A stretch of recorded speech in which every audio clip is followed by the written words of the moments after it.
Alors, sans prendre polémique, effectivement, dans ce débat, parce que c'est trop facile de dire c'est de la faute d'un tel ou de la faute d'un tel, aujourd'hui, il y a eu dans ce drame, et c'est pas, heureusement, ça n'a pas entraîné, comme précédemment, l'enfant qui a été décédé par ce chien qui avait mordu et qui était de race berger belge malinois.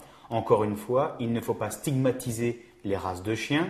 Toutes les races sont potentiellement dites dangereuses. Il faut responsabiliser les maîtres, éventuellement renforcer les contrôles sur les refuges associatifs pour justement s'assurer qu'à l'intérieur de l'établissement comprend des vrais professionnels, des docteurs vétérinaires, des éducateurs canins comportementalistes, qu'on ne va pas donner à un chien à la première famille pour libérer de l'espace dans le refuge.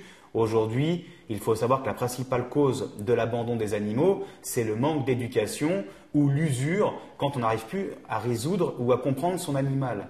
Le fait de dire que si jamais un chien, on n'arrive pas à l'éduquer, on l'abandonne. Non, il y a différentes raisons, mais quand on achète un chien ou qu'on décide d'acquérir un chien, c'est pour la vie, entre guillemets. L'espérance de vie d'un chien varie entre 10, voire 15 ans, voire 16 ans. Donc on sait que c'est une contrainte, donc ça ne se fait pas à la légère. Il faut bien réfléchir avant d'acquérir un chien.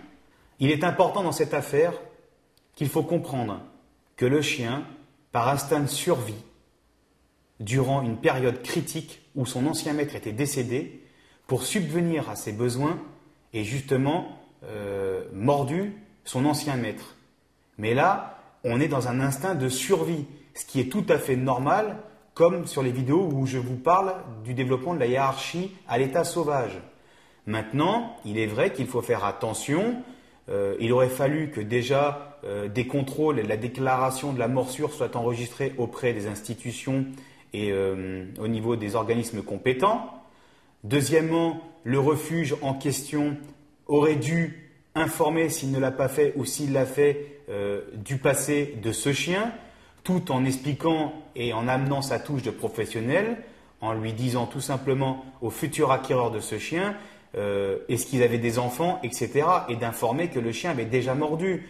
Et je pense que n'importe quel propriétaire de chien aujourd'hui qui souhaite acquérir un chien ou un chiot de n'importe quelle race et qui est en possession dans sa vie de famille d'enfants, je ne pense pas qu'une famille normale avec un enfant va devoir vouloir acquérir un chien qui a déjà mordu. Je pense que dans différents refuges, il y a d'autres opportunités pour pouvoir récupérer un chien si on désire vraiment avoir un chien.